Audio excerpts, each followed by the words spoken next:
kanguya ijarra nambaddu ciise ka'u waanuma keenya yaada kitiko kan dur dabar sine mudoo keenya yaadadhe san gadda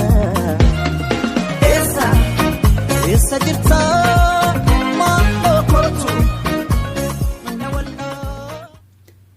Asha marka fuune kabajamtoota jaalatamtoota maatii birmajjiishoo nageenyi keenya kan kabajaaf jaalala bakkuma jirtanitti naa qabu isinin jecha egaa guyyaa irraa keessummaa jabduu tokko qabannee isiniif dhiyaannee jirra.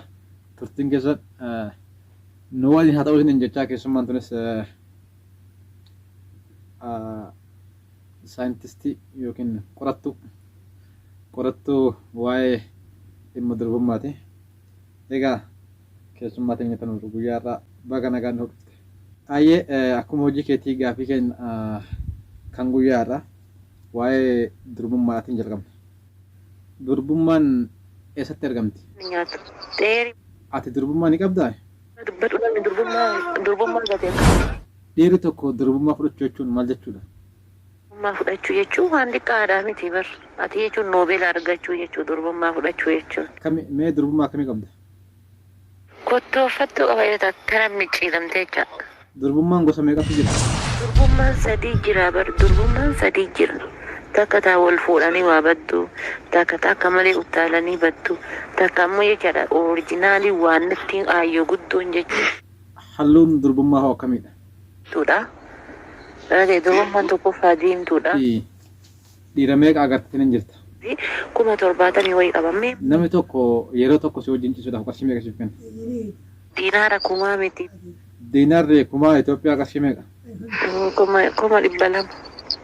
Laaffoo tujjaarta bilaabata naman. Dhiheenya kana taateen hamaan tokko Kaayirootti raawwatamee ture. Sunis qaamni saalaa dhiiraa akka citeedha. Meeti osoo si taateen murtaa? Dhugaa rabbii faateen garaan murtuu hin jirtu wallaahi dhugaatiin jedha osoo tafeete taate. Faahi billaahi osoo tafeete taate faateen ijaan argaa akkana garaan murtuu hin jirtu uummanni akkana akka jiba malee. Tarii akka tasaa ta'e osoo murtaate hoo eessa keetta? Akkam goota ni nyaatta moo? Isaa shaantaa kaayadha. Tole gaafii keenya jalqabaatiin durbummaa qabduu fi ifa gooteetiin hin turte.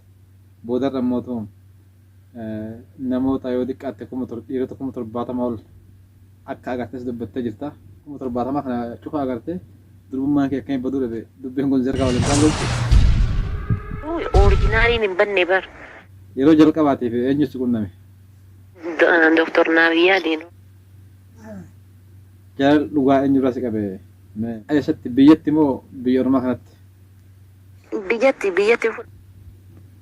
Tole gaafii deebiin wajjin taasifteef galatoomi. Kabajamtoota hordoftoota maatii birmajjiishoo egaa turtiin guyyaa irraa qorattuu waa'ee durbummaa wajjin gaggeessine kana fakkaata. Egaa isinis wantoota hedduu akka irraa barattan abdii qabna. Viidiyoon kun yoo isinitti tole like, share, subscribe gochuun dagatina.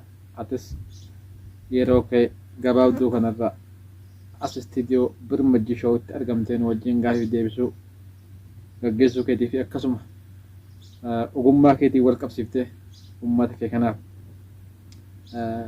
wantoota tokko barsiisuu keetiif maqaa daawwattoota keenyaatiin galatoomi jenna.